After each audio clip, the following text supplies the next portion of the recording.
আসসালামু আলাইকুম গাইস, দেখেন আমি কি সুন্দর করে হাঁস বাছতেছি। আমার হাঁস বাছতে বেশি সময় লাগে না। এই দেখেন আমার আমার বোনের মেয়ের জন্য হাঁসটা রান্না করবো, কারণ আমার মেয়ে হাঁস খাটনির ডরে বাঁচতে পারে না, তাই আমি বাছতেছি। আমার বোনের মেয়ের জন্য রান্না করে নিয়ে যাব। যারা যারা হাঁস বাঁচতে না পারেন আমার কাছে চলে আসে। আর আমার গলাটা কিন্তু ভাঙে গেছে ঠান্ডা পানি খাইয়া। রাজা হাঁস, কিন্তু এগুলা রাজা হাঁস,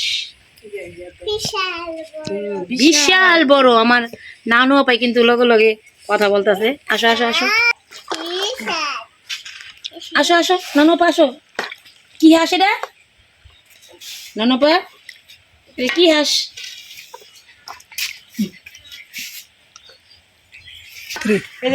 আমি করতাম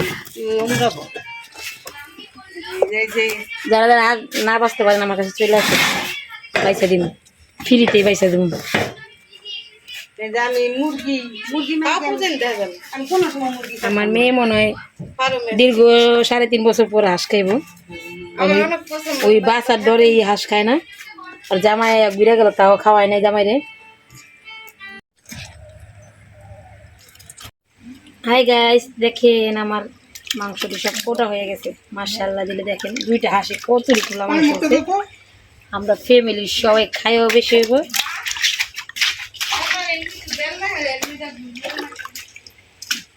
দেখতে পাচ্ছেন মাশাআল্লাহ দিলে। দেখেন কতগুলা মাংস হয়েছে। আলহামদুলিল্লাহ আলহামদুলিল্লাহ। দুইটা হাঁসে দেখেন আমার বুড়িটা বইরা গেছে। এতে খাইবেন, চলে আসেন। সবাই ভালো থাকবেন। আল্লাহ হাফেজ।